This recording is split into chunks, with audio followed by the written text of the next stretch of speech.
Hello guys, welcome back to my channel. और आप सब कैसे हैं?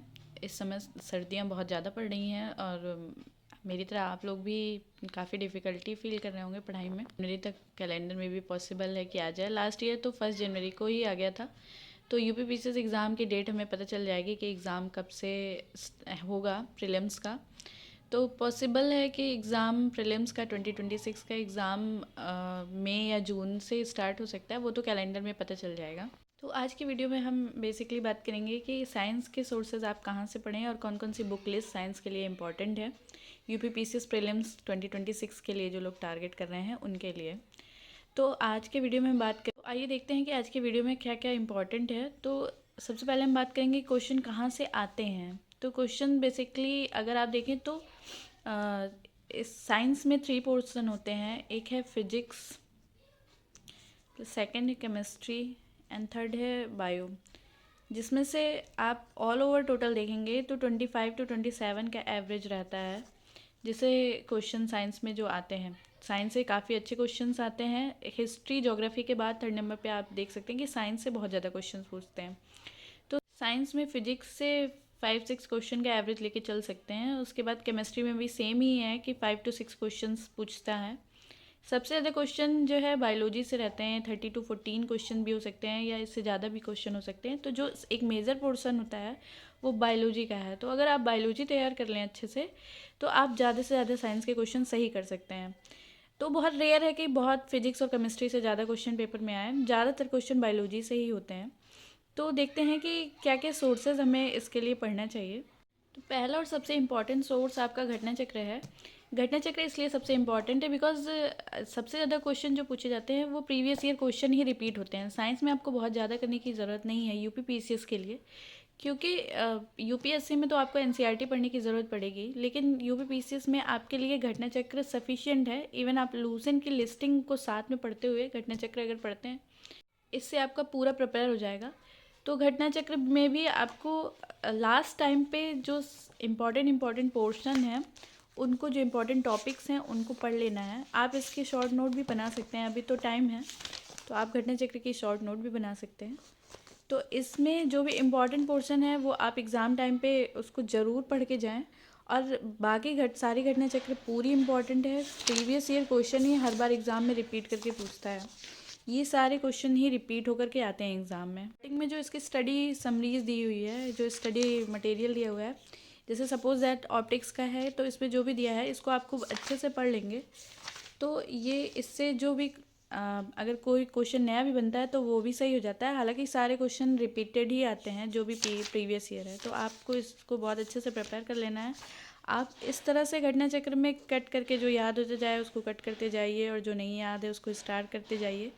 ऐसे भी पढ़ सकते हैं और या फिर आप इसकी शॉर्ट नोट भी प्रिपेयर कर सकते हैं जिससे लास्ट टाइम में आपको जल्दी होगी, आप आसानी से पढ़ पाएंगे। केमिस्ट्री में ये सब सोर्सेज जो दिए हुए हैं, जो लिस्टिंग, केमिस्ट्री में ये सब जो लिस्टिंग दी हुई है ये सब बहुत इंपॉर्टेंट है, ये सबको आप पढ़ेंगे। ऐसे ही बायोलॉजी में भी जो भी लिस्टिंग दी हुई है वो सब आप अच्छे से प्रिपेयर कर लेंगे तो आपका साइंस जो है वो पीसीएस के लिए प्रिपेयर हो जाएगा और इससे एक भी क्वेश्चन आपका बाहर नहीं आएगा, ये मैं कह सकती हूँ। बिकॉज मैं भी सेम चीज़ फॉलो कर रही हूँ और मेरे सारे क्वेश्चन सही हो जाते हैं। तो आपको इसको बहुत अच्छे से गो थ्रू होना है। नेक्स्ट सोर्स आपका लूसेंट है। लूसेंट में आपको जो भी लिस्टिंग दी हुई है बायोलॉजी की और जो भी, वो सारी लिस्टिंग आपको पढ़ लेनी है तो उससे ही आपका पूरा तैयार हो जाएगा। फिर आपका इसमें कोई भी चीज़ बचेगा नहीं। आपको सिर्फ इन्हीं 2 सोर्सेज को पढ़कर एग्ज़ाम में जाना है और इन्हीं 2 सोर्सेज से ही आपकी सारे क्वेश्चन सही हो जाएंगे साइंस के, फिजिक्स केमिस्ट्री एंड बायोलॉजी। और जिसमें से सबसे ज़्यादा आपको बायोलॉजी के क्वेश्चंस प्रिपेयर करने हैं, वो आप छोड़ के नहीं जा सकते। इसमें से सारे क्वेश्चन आपको 1 to 1 रटे होने चाहिए, वही क्वेश्चन रिपीट हो के आते हैं। अब बात कर लेते हैं नेक्स्ट टॉपिक की कि इम्पॉर्टेंट टॉपिक्स कौन से हैं साइंस के लिए।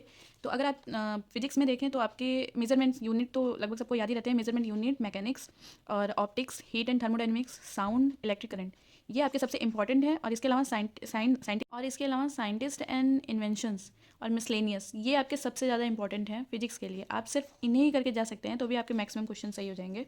केमिस्ट्री में एलॉय, नॉन मेटल और carbon and its various form, hydrogen and its compound, sulphur, nitrogen जो गैसेज हैं, acid, base and salt, organic chemistry है, food and preservation and nutrition and medicine, ये एंड मिसलेनियस, ये आपके important हैं। आप अभी तो आप सारा पढ़ सकते हैं, लेकिन एग्जाम टाइम में आप सिर्फ इंपॉर्टेंट पढ़ के जाएंगे तो भी आपके मैक्सिमम क्वेश्चन सही हो जाएंगे। इन इंपॉर्टेंट टॉपिक्स को आपको छोड़ना नहीं है। जैसे बायोलॉजी में आपका सब डिविजन्स ऑफ बायोलॉजी है, हेरिडिटी है, बायो फर्टिलाइज़र है, ह्यूमन एनाटॉमी में आपको सारे पढ़ लेने हैं, स्केलेटल है, डाइजेस्टिव सिस्टम है, विटामिन एंड न्यूट्रिशन है। एंड इसके अलावा प्लांट फिजियोलॉजी में आपको photosynthesis, plant nutrition, plant hormone, ये सारे प्लांट से रिलेटेड जितने चैप्टर हैं सारे इंपॉर्टेंट हैं। इसके बाद डिसीज़ एंड ट्रीटमेंट, तो सारी bacterial disease, viral disease, fungal disease, ये सारे आप जितने भी हैं ये इसको आप छोड़ के नहीं जा सकते, ये सारे एग्ज़ाम के लिए बहुत इंपॉर्टेंट है। ये जेनेटिक इंजीनियरिंग आप छोड़ सकते हैं।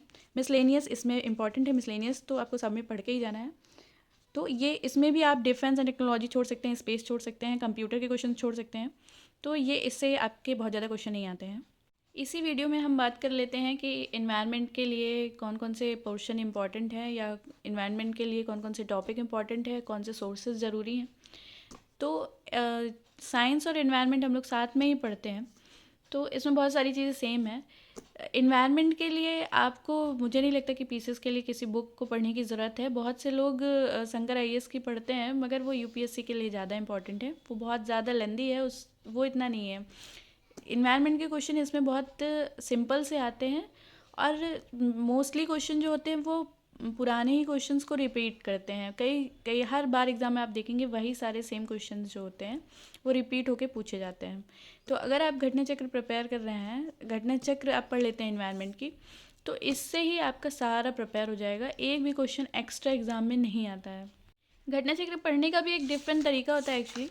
अगर कोई भी क्वेश्चन प्रीवियस ईयर में पूछा है तो आप उसके ऑप्शंस को भी एक बार देखें, और उससे रिलेटेड भी इन्फॉर्मेशन अगर आप ले लें तो वो फिर आपका पूरी तरह से एक 360 डिग्री आपका प्रिपेयर हो जाता है। अब इसकी शॉर्ट नोट भी प्रिपेयर कर सकते हैं। वैसे ये बहुत पतली है, और मुझे नहीं लगता ये 2 दिन में, अगर आपका है तो 2 दिन में ये ख़त्म हो जाती है। बहुत कम ही चैप्टर हैं इसमें, 11 ही हैं। तो इसके साथ आप कोई अगर बुक पढ़ना चाहते हैं तो आप, वैसे तो महेश बरनवाल की जो ज्योग्राफी की बुक है उसमें भी इन्वायरमेंट का दिया हुआ है। तो मोस्टली वो सारे जितने भी इन्वायरमेंट के कन्वेंशन हुए हैं, पेरिस है, ये रियो है, तो ये सारे जो इनकी डिटेल है, वैसे तो आपको इसमें ही सब कुछ दिया हुआ है, लेकिन अगर बुक में पढ़ना चाहते हैं तो उसको पढ़ सकते हैं, महेश बरनवाल में थोड़ा सा दिया हुआ है। बाकी आपको कोई और सोर्सेज पढ़ने की ज़रूरत नहीं है। ये मुझे लगता है कि घटना चक्र ही इनफ है, इससे ही आपका प्रिपेयर हो जाएगा, और इससे ही सारे क्वेश्चन आपके फंस जाएंगे। आरओ में तो इतने ज़्यादा क्वेश्चंस नहीं आते हैं इन्वायरमेंट से, लेकिन पीसीएस में इससे क्वेश्चंस आते हैं। बेसिकली आरएफएफ का पेपर रहता है साथ में, तो वैकेंसी रहती है, तो साथ में तो इससे इन्वायरमेंट से भी काफ़ी क्वेश्चन पूछे जाते हैं। हर बार एक एवरेज रहता है कि 10 क्वेश्चन तो इन्वायरमेंट से आते ही हैं, तो वो सारे क्वेश्चन आपके इससे सही हो जाएंगे। आज की वीडियो में बस इतना ही। और आप कैसे पढ़ाई कर रहे हैं सर्दियों में, आप इसके लिए कितने आवर पढ़ाई कर रहे हैं, इसके लिए क्या टेक्निक यूज़ कर रहे हैं, आप शेयर कर सकते हैं कमेंट सेक्शन में। और टेबल चेयर पे पढ़ रहे हैं या फिर रज़ाई में बैठ के पढ़ रहे हैं, उसके बारे में आप बता सकते हैं कमेंट सेक्शन में। ठीक है, थैंक यू। ऐसे ही देखते रहिए, एंड सब्सक्राइब एंड लाइक ज़रूर करना ना भूलिए। Okay bye, love you guys.